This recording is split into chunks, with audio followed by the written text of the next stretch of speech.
네. 대의민주주의에서 정당 공천은 굉장히 중요한 의미를 가진다라고 얘기를 할 수 있습니다. 그럼 도대체 어떠한 측면에서 이 정당이 자신의 후보자를 공천하는 것, 이것이 그렇게 중요한 의미를 가지느냐라는 거죠. 크게 세 가지 정도로 우리가 얘기를 해볼 수 있습니다. 이 세 가지 얘기를 좀 더 구체적으로 얘기하기 전에 우리가 먼저 생각을 해봐야 될 것은 무엇이냐 하면, 사실 정당의 후보 선정이라고 하는 공천이라고 하는 것은 단순히 우리 정당의 후보는 이 사람이야 라고 결정하는 것 이상의 의미를 가진다라고 얘기를 할 수 있어요. 그래서 누가 의원으로 충원되는가 하는 점은 결국 궁극적으로 대의민주주의에 있어서 매우 중요한 의미를 가지고 있습니다. 어떤 측면에서 이 누가 충원되는 것이 대의민주주의에서 되게 중요한 의미를 가지느냐라고 물어본다라면, 동일한 의회 제도라고 하더라도, 그러니까 제도는, 의회 제도 자체는 변하지 않고 계속 유지가 된다라고 하더라도 그 의회를 구성하는 사람들의 면면에 따라서 굉장히 다른 대표 형식들이 혹은 대표의 내용들이 나타날 수 있기 때문이다라는 그러한 얘기이죠. 그래서 의회를 구성하고 있는 개별 의원의 면모, 그리고 이들의 특성, 그리고 그 특성에서 발현되는 이들의 활동, 이러한 것들이 결국 전체 의회가 만들어내는 대의, representation이라고 하는 것들의 변화를 가져올 수 있기 때문이다라는 겁니다. 그래서 누가 공천이 되느냐, 정당의 공천을 받느냐 하는 게 이제 굉장히 중요한 의미를 가진다라고 얘기를 할 수 있어요. 그래서 이걸 좀 더 이제 구체적으로 얘기를 해본다라면, 첫 번째 정당 공천의 의미라고 하는 것은, 일단 누가 정당의 후보로 선정되는가 하는 문제는 정당 내부의 권력 관계의 반영임과 동시에 향후 정당 내부 권력 관계에 영향을 미치는 굉장히 중요한 요인이 될 수 있다는 거예요. 그래서 지금 누가 공천이 되느냐 하는 문제, 그러니까 결국 권력을 잡은 정당의 지도자들의 영향력이 굉장히 많이 발현이 되겠죠. 그죠? 그래서 이 정당 내부의 권력자들에 의해서 공천이 결정이 될 가능성이 높다라고 우리가 전제를 한다라면, 그 공천 결과는 지금 그 정당의 권력이 어떻게 구성이 되어 있는지를 살펴볼 수 있는 굉장히 중요한 기회가 될 수 있다는 겁니다. 또 그러한 결과를 통해서 새로운 인물들이 충원이 되고, 그리고 이들에 의해서 새로운 정당의 모습들이 만들어질 수 있다는 거죠.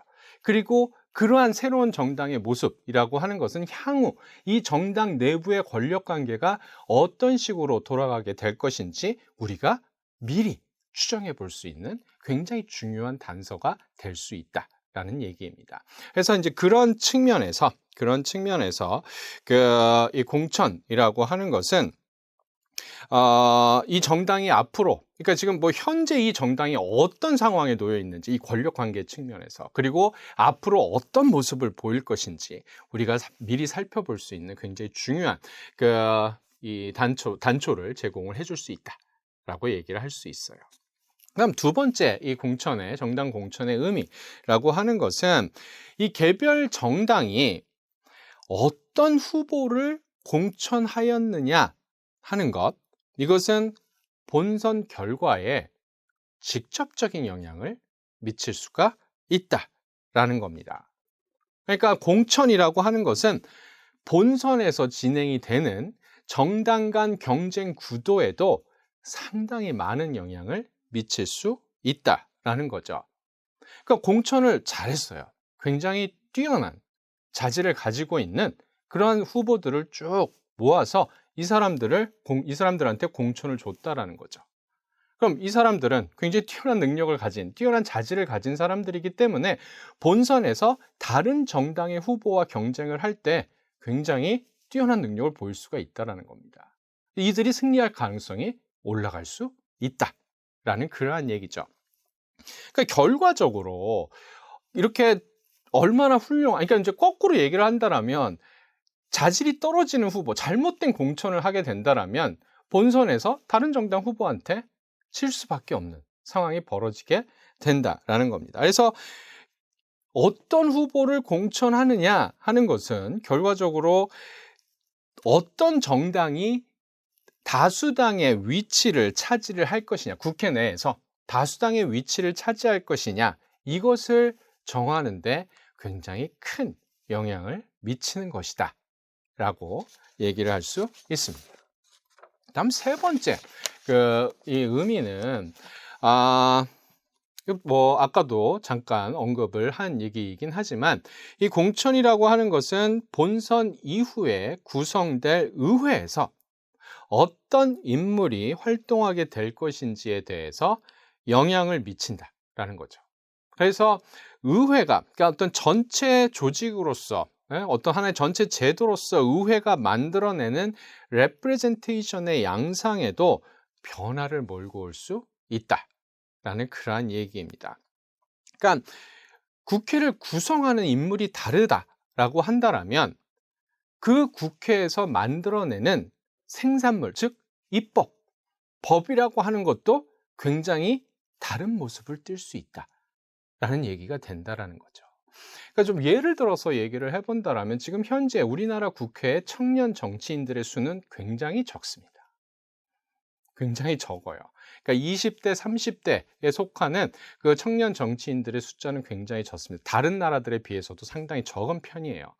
근데 정당이 이렇게 해서는 우리나라의 미래는 없다. 미래를 위해서라도 더 젊은 정치인들, 이런 사람들을 키워서 이들이 국회의원으로 활동을 할 수 있게끔 해야 되겠다라고 해서 모든 정당들이 굉장히 많은 청년 정치인들을 공천을 했고 이들이 대거 국회로 들어가게 됐다라고 한번 가정을 해봅시다. 상당수의 20대, 30대 청년 정치인들이 존재하는 국회는 40대, 50대, 60대로 구성된 국회와 굉장히 다른 모습을 보일 가능성이 높다라는 거죠. 그렇지 않겠습니까? 50대, 60대만 돼도 휴대폰이나 이런 것들, 소셜 네트워크나 SNS나 이런 것들 제대로 활용하지 못하는 사람들 많이 있지 않습니까? 그죠? 근데 이 사람들은 디지털 세상에서 태어난 사람들이에요. 20대, 30대들은.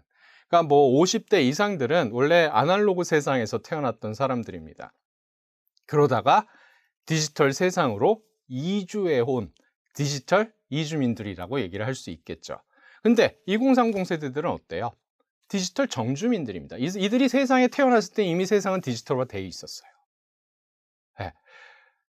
이들이 사고하고 행동하는 방식은 50대 이상이 사고하고 행동하는 방식과 굉장히 다를 수 있다는 거고, 이들이 만들어내는 정책이라고 하는 것들, 이들이 만들어내는 법이라고 하는 것도 50대, 60대 그 구세대들이 만들어내는 것과는 상당히 다를 수가 있다는 겁니다.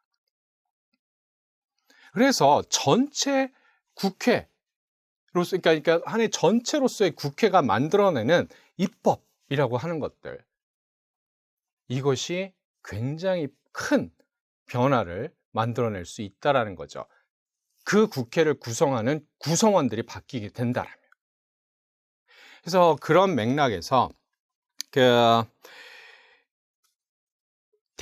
이 정당이 어떤 이 인물을 공천을 하는, 어떤 인물을 공천을 하느냐 하는 이 문제는 궁극적으로